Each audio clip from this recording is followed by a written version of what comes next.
네, 반갑습니다, 여러분. 전기를 설명해 주는 남자 전설남 임정빈입니다. 자, 오늘의 주제 보도록 하겠습니다. 자, 오늘은 아주 깔끔한 주제를 갖고 왔어요. 교류라는 주제인데요. 이 교류는 자, 우리가 일반적으로 직류하고 같이 비교를 하게 돼 있죠. 직류는 DC 다이렉트 커런트라고 해서 자, 이렇게 에너지가 쭉 가는데 변하지 않아. 이게 직류고요. 교류는 얼터네이팅 커런트라고 해서 이렇게 시간에 대해서 바뀝니다. 그러면 이러한 시간에서 바뀌는 요 사인판은 어떻게 해서 나왔느냐? 자, 이러한 부분들을 오늘 저희가 말씀을 드리도록 하겠습니다. 자, 그러면 직류라는 건 어떻게 해서 나오게 되는가서부터 보는데요. 어차피 교류든 직류든 우리가 이제 교류 같은 경우에는 발전되는 전압이 어디로부터 반도체 소자, 일반적으로 태양광 발전이 아닌 이상 또는 우리 화학전지와 같은 우리 화학작용에 의해서 나오지 않는 이상 우리가 회전되는 원동기로부터 얻는 직류는요 다 정류되는 겁니다. 그게 정류자를 통해서 정류가 되거나 아니면 정류 소자를 통해서 정류가 되는 그 값이 직류인데, 그러면 통상 뭐로 나온다? 교류로 나오게 되어 있죠. 그러면 자, 여기 잠깐만 볼게요. 자, 지금처럼 요 도체의 길이가 이만큼 있어요. 요거를 우리는 L 메타라고 할게요. 그죠? 그리고 얘를 회전을 시켜. 지금처럼 여기 보시면 회전 방향이 좀 보이실 거예요. 이런 식으로 돌리겠다라는 거죠. 이렇게 회전을 시켜. 그냥 빙글빙글 돌리는 거죠. 그러면 여기에 뭐가 있냐면 요 사이에 자장이 있습니다. 자장. 자, 요게 B가 되겠죠. 그러면 얘가 요게 돌면서 이 자속을 끊어. 그죠? 끊겠죠? 그러면 결국에 얘가 끊게 되면 뭐가 나오는 거야? 자속의 변화율 때문에 우리 패러데이 법칙 E는 마이너스 N의 dt분의 dy가 되죠. 자, 기전력이라는 건 결국에 뭐다? 자속이 시간에 대해서 바뀔 때, 이렇게 자속이 변화할 때 뭐가 발생한다? 기전력이 발생을 합니다. 그러면 요 사이에는 뭐가 나온다? 플러스 마이너스 전압이 나오는 거예요. 왜 플러스 마이너스가 나오냐면 얘가 한 바퀴 돌아서 반대쪽으로 왔어. 그때는 어떻게 됩니까? 반대쪽 면이 되는 거죠. 무슨 뜻이냐면 우리는 어찌됐든 간에 이 부분을 좀 확대해서 본다라는 건 이거 아닙니까? 이렇게 될 거 아닙니까? 이렇게. 그러면 얘를 절반을 잘라. 이렇게 절반을 똑똑똑똑똑 잘라서 요 부분이 돈다라는 거죠. 이게 돌아 회전을 해. 얘가 회전을 해요. 얘가 이런 식의 원운동을 갖고 회전을 해. 그러면 이쯤에 왔어. 이 반대쪽쯤에 왔어.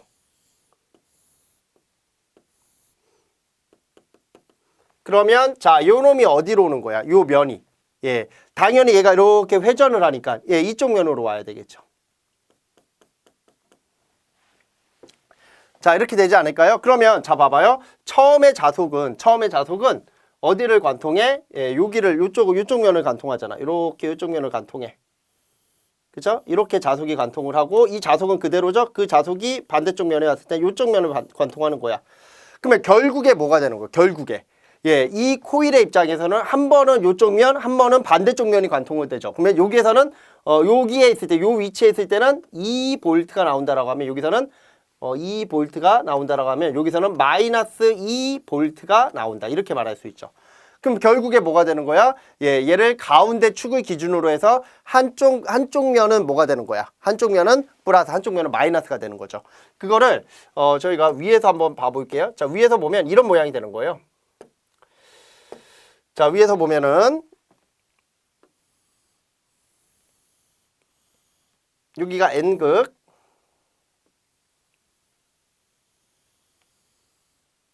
이게 칠판이 아니고 제가 지금 그리는데 약간의 애로사항이 있어요. 그냥 대충 봐주시면 돼요. 여기가 S극, 그쵸? 그러면 요 가운데 축 있죠. 요 가운데 축이 중심이 되는 거예요. 여기를 자기적 중성축으로 잡습니다. 자기 에너지가 미치지 않는 공간이다라는 뜻이에요. 그러면 어찌됐든 간에 코일은 여기서 시작을 해요. 여기서 시작을 하겠죠. 요 점에서 시작을 해서 한 바퀴 돌아서 이 점으로 되돌아오는 거죠. 그러면 자, 요 부분은 아까 제가 어느 부분으로 잡았어요? 아까 제가 B급을 친 부분이죠. 그 부분에 대한 면적은 플러스 면적이 나오는 거예요. 바로 요 사인 웨이브에서 요 부분이 되는 거예요. 요 부분이 이렇게 플러스로 나오는 거죠. 그리고 요 반대쪽 자, 요 반대쪽 면은 반대쪽 면이 나오겠죠. 요 반대쪽으로 회전을 할 때는 아까 요 놈이 요렇게 돈다 그랬잖아요. 이렇게. 그러니까 요 면이 이런 식으로 빙글빙글 도는 거예요. 그러면 이번에는 반대쪽 면이니까 반대쪽 면을 교체할 때는 마이너스가 되는 거죠. 그게 바로 요 부분이 되는 거죠. 됐습니까? 그러면 이때 우리가 식이 뭐가 나오냐면 요게 나와요. 자, 이때 기전력은 자, V, B, L 무슨 세타다? 사인 세타다라고 하는 식이 나옵니다. 당연히 얘는 플레밍의 무슨 법칙? 플레밍의 오른손 법칙을 따르게 돼 있어요. 플레밍의 오른손 법칙을 따르게 돼 있고요. 플레밍의 오른손 법칙은 여기 그림 그려져 있죠? 예. 자, 이렇게 됩니다. 이렇게 오른손 법칙. 자, 요게 자장의 방향, 요게 자장의 방향, 요게 뭡니까? 예, 기전력의 방향, 요게 힘의 방향. 이게 힘의 방향이라는 건 회전 방향을 말하는 거예요. 얘가 이렇게 회전하고 있고, 여기 N극에서 S극을 이렇게 가는 거예요. 얘는 그림이 지금. 이렇게 가는 거예요. 이렇게. 그러니까, 요 방향이 정확하게 들어가겠죠? 그래서 이렇게 도체가 회전하는 겁니다. 근데 보통은 N극을 이쪽에서 이쪽으로 가게 만들어요. 왜 그런 이건 우리가 흔히 말하는 정방향이 아니라 역방향이죠. 보는 사람 입장에서 N에서 S로 가는 게 좌에서 우로 가야 안정적인 방향이 되기 때문에 보통 그림을 그릴 때는 이렇게 그려야 되는데 그러면 손을 거꾸로 돌려야 되기 때문에 힘들어져요. 이럴 경우에는. 예, 그래서 설명을 편하게 하기 위해서 그림을 일부러 이렇게 바꾼 겁니다. 이렇게 나오죠? 예, 플레밍의 오른손 법칙. F, B, 그 다음에 여기 기전력의 방향, 전압의 방향입니다. 그래서 플레밍의 오른손 법칙은 발전기의 법칙이 되죠. 그 법칙으로부터 이렇게 나와요. 이렇게 식이 나오면 자, 여기에서 기전력 하나 나오고 여기에서 기전력 하나 나오고 여기에서 기전력 하나가 나와요. 무슨 뜻이냐면 우리의 도체는 두 개의 도체예요. 여기서 기전력, 여기서 기전력. 두 개의 도체이기 때문에 이 두 도체로부터 나오는 기전력은 여기가 몇 배만큼, 두 배만큼 커져야 돼. 그럼 얘를 다시 적으면 따라서 2는 자, 이 부분을 우리는 최대값이라고 합니다. 2m 사인의 오메가 t다 이렇게 표현을 해요. 그래서 요 세타 이코르 오메가 t가 되는 겁니다. 그럼 이 세타 이코르 오메가 t가 왜 되느냐? 이거는 각속도라는 개념으로부터 나오게 되어 있어요. 자, 그래서 결국에는 교류가 어떻게 나오냐면 이거죠. 그림으로 따지면 이거예요. 결국에는 교류라는 건 이거예요. 내가 여기서 시작을 해서 여기가 0점이라고 할게요. 요 0점으로 시작을 해서 한 바퀴를 돌아. 자, 얘가 한 바퀴를 돌아. 그러면 요 웨이브가 하나가 나오는 거야. 자, 그러면 한번 생각을 해볼게요. 얘가 1초 한 바퀴. 1초에 한 바퀴를 돌아. 그러면 얘는 1헤르츠가 됩니다. 그러면 1초에 60바퀴를 돌아. 레볼루션. 예, 그러면 얘는 뭐가 돼? 60헤르츠가 됩니다. 그러면 결국에 뭐야? 얘가 1초에 얼마만큼 도느냐에 따라서 얘가 얼마만큼에 대한 웨이브가 나오느냐가 결정이 되는 거죠. 이거를 또 우리가 요 형태로 해석을 한다 그러면 여기에 뭐가 있어요? 여기에 자극이 있겠죠? 얘는 이렇게 보여줘야 되는 거죠. N극, 여기 S극 이렇게. 그러면 우리가 뭐가 나오냐면 여기서 1초당 요 웨이브의 반복이 있고 회전이 있겠죠. 1초당 회전수가 있어요. 회전수 이거를 스몰 n으로 적고 얘를 우리는 뭐라고 하냐면 RPS라고 합니다. 그러면 1분당 회전수, 1분당 회전수는 라지 n으로 적고 RPM으로 적습니다. 그러면 우리가 여기에서 재밌는 게 뭐냐면 얘가 한 바퀴 돌면 얘가 1초에 한 바퀴 돌면 웨이브가 하나가 나오죠. 그러면 우리는 주파수와 뭐가 비례관계를 갖는다라는 걸 알고 있어요. 예, 요 초당 회전수가 비례관계를 가져요. 그래서 만약에 얘가 2극일 때, 지금처럼 2극일 때는 1초에 한 바퀴 돌면 웨이브 하나가 나오는데 얘가 2극이 아니라 만약에 4극이다. 예, 여기에 극이 하나 더 있어. 예, 여기에 극이 하나 더 있어. 이렇게. 이걸 4극이라고 하죠. N, S, N, S 4극이다. 그럴 경우에는 얘가 어떻게 나오냐면 이렇게 나와요.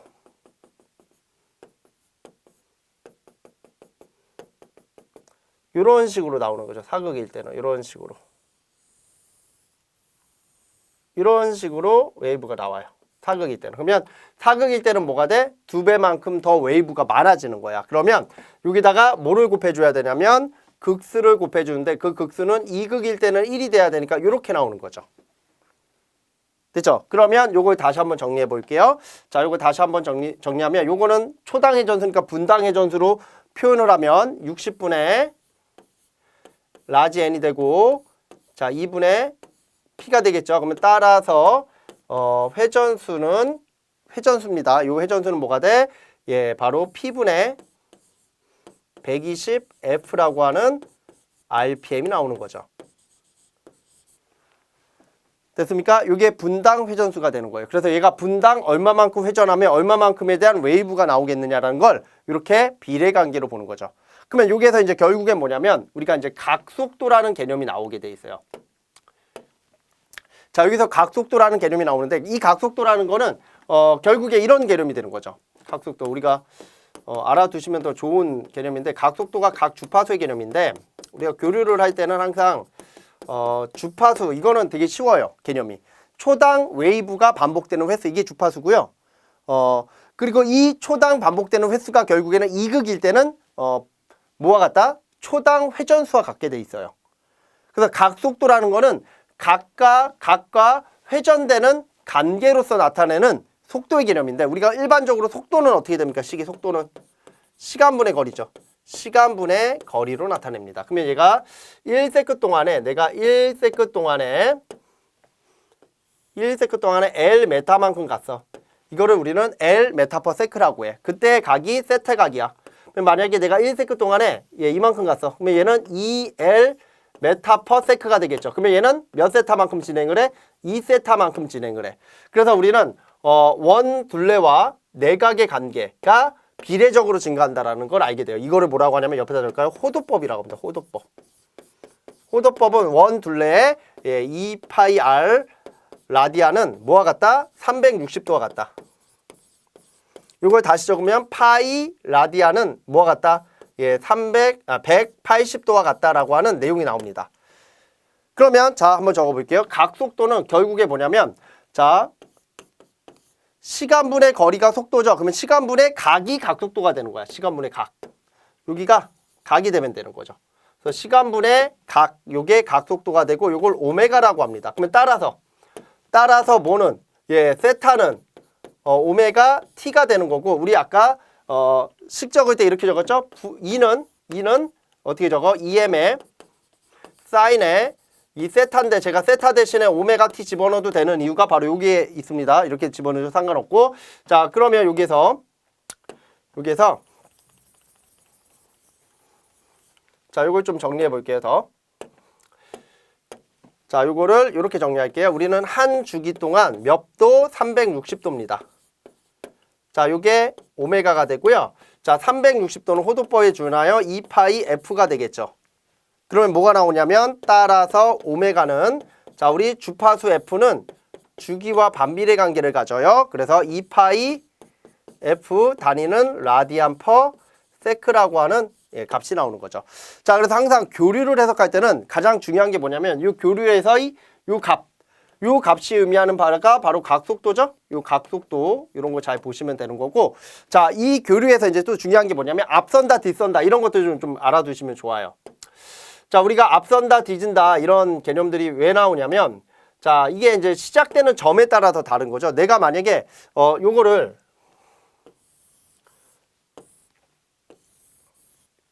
여기를 n극 여기를 s극이라고 했을 때 요거를 여기에서 시작을 해. 그러면 요 놈은 0,0에서 시작을 하는 거예요. 자기적 중성축에서 시작을 하는 거예요. 그러니까 걔는 웨이브가 이렇게 나온다는 거예요. 이렇게 나오는데 이렇게 나와요. 그러면 요 놈을 우리는 얘를 우리는 이는 뭐가 된다? EM의 사인의 오메가 t다 이렇게 표현을 하고요. 만약에 얘가 여기서 시작을 안 하고 여기서 시작을 했어. 그러면 얘는 얘보다 앞에서 시작을 했죠. 세타도만큼 앞에서 시작했잖아. 그러면 당연히 웨이브도 뭐가 되는 거야? 얘보다 앞서서 나오겠죠. 얘보다 앞서서 시작했으니까. 그래서 웨이브가 이렇게 앞서서 나와요. 요게 세타도라고 할게요. 그러면 세타도만큼 앞서서 시작했다라고 해요. 그러면 요 놈은 적으면 이 다시라고 할게요. 얘는 EM의 크기는 같고 사인의 자 오메가 t 플러스 세타 요게 뭐가 된다? 앞선다 라고 표현합니다. 얘를 앞선다. 왜냐면 앞서서 회전했잖아. 웨이브가. 그쵸? 그 다음에 만약에 여기를 저희는 마이너스 세타로 잡아. 그러면 여기서 시작을 해. 그러면 이거를 우리는 뒤진다라고 하겠죠. 다시. 그러면 얘는 어디에서 세타도 많고 여기 세타도라고 했죠. 여기서 이렇게 웨이브가 나오는 거야. 예, 그래서 얘를 우리는 EM의 사인의 오메가 t 마이너스 세타도만큼 뒤진다라고 표현하죠. 그래서 앞선다, 뒤진다의 개념도 이런 형태로 우리가 원회전을 하는 곳으로부터 웨이브가 나오기 때문에 항상 이극이 기준입니다. 그래서 요 앞선다, 뒤진다, 예, 동상이다. 예, 이런 개념들도 이렇게 같이 봐주시면 도움이 되겠죠. 자, 이렇게 저희는 교류에 대한 형태를 어디로부터 시작해요? 예, 이런 발전기로부터 시작을 해서 이 발전기가 한번 회전할 때마다 교류가 하나씩 나오고 그 회전되는 속도에 따라서 교류에 나오는 주파수에 대한 값이 가변되게 돼 있다라는 개념들을 명확하게 이해할 수가 있습니다. 그래서 그러한 부분들과 그 회전 속도와의 관계들 같이 봐주시고요. 그리고 각 속도가 어떻게 해서 나왔는지 간단하게 설명드렸고, 그리고 교류에서 제일 중요한 거 앞선다, 뒤진다의 개념들이 왜 앞서는지, 왜 뒤지는지, 왜 플러스가 앞서는지. 플러스가 앞선다라는 건 플러스 세타만큼 앞서서 시작을 했고요. 마이너스 세타가 뒤진다라는 건 마이너스 세타만큼 뒤에서 시작을 한 겁니다. 그러한 관계적 입장도 같이 보시면 도움이 될 겁니다. 자, 그래서 오늘은 저희가 교류에 대한 거를 간단하게 설명을 해드렸는데요. 이러한 교류라는 것들이 왜 웨이브를 갖게 돼 있고 그 웨이브가 왜 사인 모양을 갖는가. 그거는 끊는 각도의 모양이 사인 각도를 갖게 돼 있기 때문에 그렇습니다. 그래서 한 번 원운동을 하면 한 번은 한 반원의 값은 플러스, 반원의 값은 마이너스니까 그 플러스하고 마이너스를 시간에 대하여 같이 겹쳐 보십시오. 그러면 사인 웨이브가 나와요. 이러한 사인 웨이브가 나온다는 사실을 알게 됩니다. 자, 그러한 부분들 다시 한번 생각해 보시면 되겠죠? 자, 오늘 저희 전설남은 여기까지 해서 말씀드리도록 하겠습니다.